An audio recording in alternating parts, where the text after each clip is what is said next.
आप अपना परिचय हमारे दर्शकों को दीजिए, कहाँ से आए हैं, क्या पैगाम लाए हैं?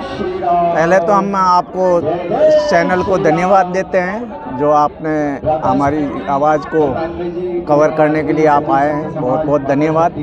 मेरा नाम बिरदाराम है, जोधपुर से रहने वाला हूँ। नाइक रैंक सबसे छोटा सिपाही फौज का हूँ। सर, सिपाही कोई छोटा या बड़ा नहीं होता, सब एक समान होते हैं, सिपाही होते हैं।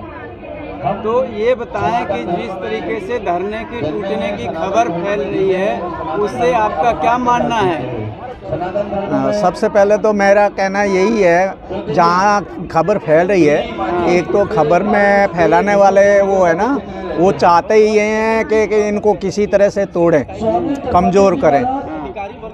अधिकारी वर्ग कोई न कोई उनमें से आदमी बहुत पीछे कोई लगा है, वो तोड़ने की कोशिश कर रहा है। तो हो सकता है उसकी का वो सोच रहा हो कि मेरी जो योजना है सक्सेस हो जाए, कामयाब हो जाए, इनको तोड़ के बखे अलग अलग कर दें। तो हमको तो आइडिया यही लग रहा है भाई, यही हो सकता है। बाकी तो इसमें कोई आपस में तो मैंने यहाँ हूँ, मैं 20 तारीख फरवरी से इनके साथ हूँ। मैंने कोई ऐसी अभी तक मेरे सामने कोई ऐसी बात आई नहीं। दूर दूर तो कुछ भी बोल रहे होंगे, लेकिन यहाँ सामने आके कोई बात करे तो उससे तो मेरे को पता चला। आपने सोशल मीडिया पे ये नहीं देखा कि सुरेंद्र पहलवान जी का बयान क्या है? बयान तो वैसे मैंने पूरा कंप्लीट तो नहीं देखा है, लेकिन वो कुछ बोल रहे हैं, उनका आपस का जो भाषा, उसकी लैंग्वेज, उससे पता ऐसा चल रहा है कि इनके आपस में महत्वाकांक्षा कुछ है इनमें। वो कोई सोच रहा कि ये मैंने किया, ये मैं किया, और मैं इसका वो करता, आगे मैं उसको वो करता। तो वो उनका कहना है कि सबका संघर्ष कमेटी खत्म हो गया है, अब दिल्ली वेटरन्स कमेटी धरना देगी, वहाँ पर फ्री में खाना पीना मिलेगा। आप कहाँ जाएंगे? नहीं, वो ऐसा कोई विशेष मुद्दा नहीं है। जो जिसको है ना, जो लड़ाई लड़ेगा ना, वो अपने दम पर लड़ेगा, कोई किसी के भरोसे नहीं लड़ेगा। वो छो खाना दे रहा है, तो अगर कर रहा है तो हम उनको साथ में लाएंगे, हर हालत में साथ में लाएंगे। वो भी हमारे भाई हैं, ऐसा कोई वो दुश्मन नहीं है। नहीं, हम किसी को तोड़ना नहीं चाहते।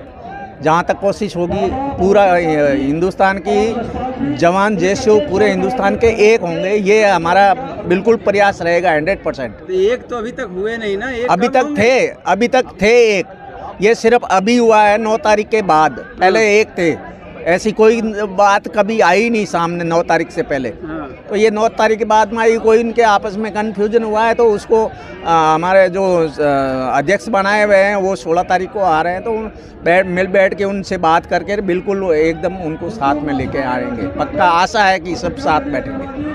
अगर इस तरीके से जब सबका संघर्ष कमेटी एक नहीं होगी, सैनिक पूर्व सैनिक एक नहीं होंगे, तो सरकार कहां तक आप लोगों की मांगे मानेगी? कैसे मानेगी?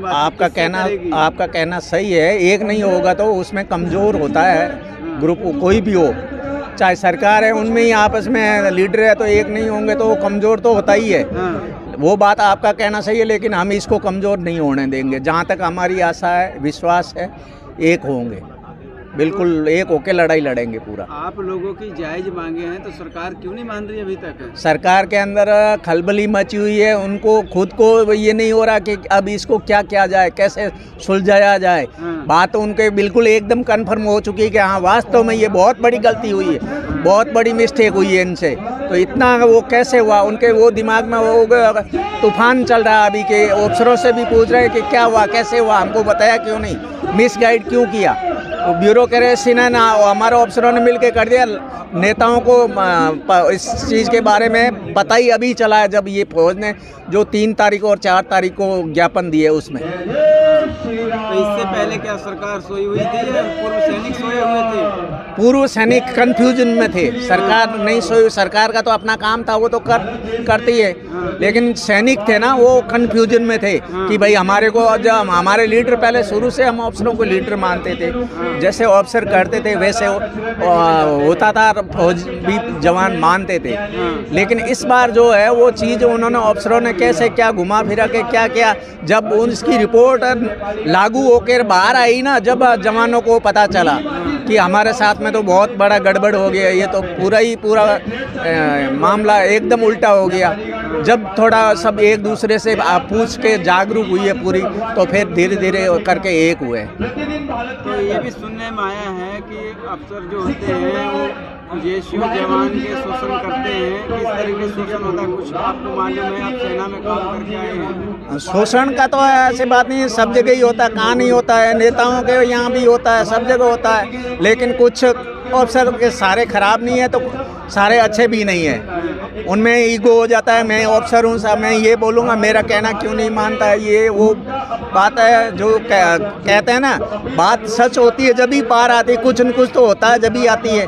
तो कुछ न कुछ जवानों के साथ में गलत हुआ है, जब भी बात ये सामने आई है, आपको भी पता चला है, शायद नेताओं तक भी बात गई है।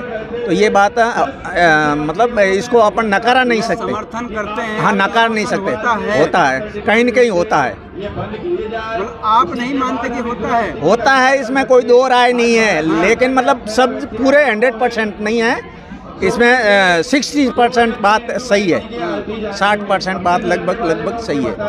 इसमें ये भी सुनने को मिला है कि शोषण के कारण जो बहुत सारे जवान जो है आत्महत्या कर लेते हैं। तो वो बात मैंने बोला ना, 60% सही है। तो उसमें जो जिसको महसूस होता है कि भाई ये मेरे साथ अच्छा नहीं हो रहा है, वो उससे सहन शक्ति खत्म हो जाती है, उसका दिमाग शून्य में चला जाता है, तो आत्महत्या भी कर लेता है। वो बात सही। ऐसा क्या काम कराते हैं अफसर जिसको जो है कि आत्महत्या करना पड़ता है सैनिकों को? वो ऐसे बहुत सारे कारण हैं। कुछ कारण बताएं। बताएं आपको कि मान लो जैसे कि एक तरह से छुट्टी जाना होता था। पहले जब जो मेरे टाइम में छुट्टी जाना होता था, उस समय ऐसा माहौल होता था कि छुट्टी नहीं मिलती।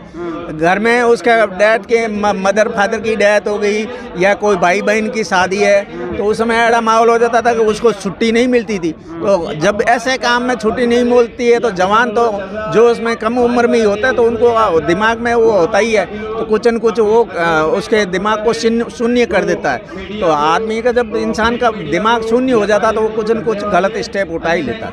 इसमें ये भी अपने को सुनने को आया है कि जो अपना जवान है, जेएसयू है, उनसे अफसर जो है कि अपने घर के काम करवाते हैं। ये कहाँ तक सही है? घर का ही काम होता है, वहाँ जो सेवादार रखते हैं वो पूरा काम ही तो घर के काम के लिए तो रखते हैं सेवादार। वहाँ फौज का काम तो कोई है नहीं। सेवादार फौज का काम क्या करेगा? फौज का तो उसका ड्यूटी है, वो करता है ड्यूटी।